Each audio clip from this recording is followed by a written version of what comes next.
यहाँ दो वेक्टर दिया हुआ है, दोनों वेक्टर के बीच एंगल निकालना है। ये डॉट प्रोडक्ट से रिलेटेड एक्सरसाइज 10.3 से रिलेटेड प्रॉब्लम है कि नहीं। अगर विस्तार से अगर जानना चाहोगे तो चैनल को सब्सक्राइब करो और वेक्टर से रिलेटेड पॉडकास्ट खोलोगे। हर एनसीईआरटी के हर वेक्टर से रिलेटेड हर एक्सरसाइज का A to Z एक क्वेश्चन का सॉल्यूशन तुमको मिल जाएगा। चलिए इसको बनाते हैं कुछ देर के लिए। मान लो इसको A vector 2i cap minus 3j cap plus 2k cap, ये B वेक्टर हो गया i cap plus 4j cap plus 5k cap. अब दोनों का डॉट प्रोडक्ट निकालो। डॉट प्रोडक्ट निकालने के लिए i को i वाला से, j को j वाले से, k को k वाले से मल्टीप्लाई करेंगे तो 2 और 1 का मल्टीप्लीकेशन 2 माइनस 3 इंटू 4 माइनस 12, 2 5 जा 10, 10 प्लस 2 12 माइनस 12 यानी 0 हो गया।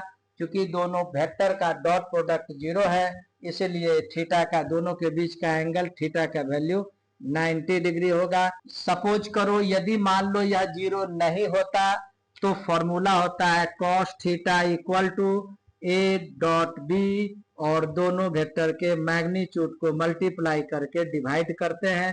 ये फॉर्मूला है, लेकिन बाय द वे यहाँ पर 0 आ गया इसलिए हम लोग कह दिए 90 डिग्री।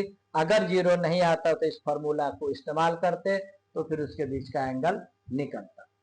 ये दोनों वेक्टर अगर एक दूसरे के परपेंडिकुलर है तो लेमडा का वैल्यू निकालिए। ये एक्सरसाइज 10.3 का है। कैसे बनता है तो दोनों का डॉट प्रोडक्ट कर दो, 0 आ जाएगा, 0 कर देना।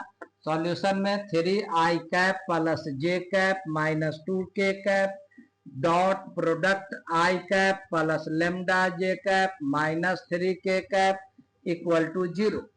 क्लियर। i को i से मल्टीप्लाई करो, 3 1 जा 3, j को j से तो 1 into lambda lambda minus minus plus 3 2 जा 6 equal to 0, lambda equal to minus 9।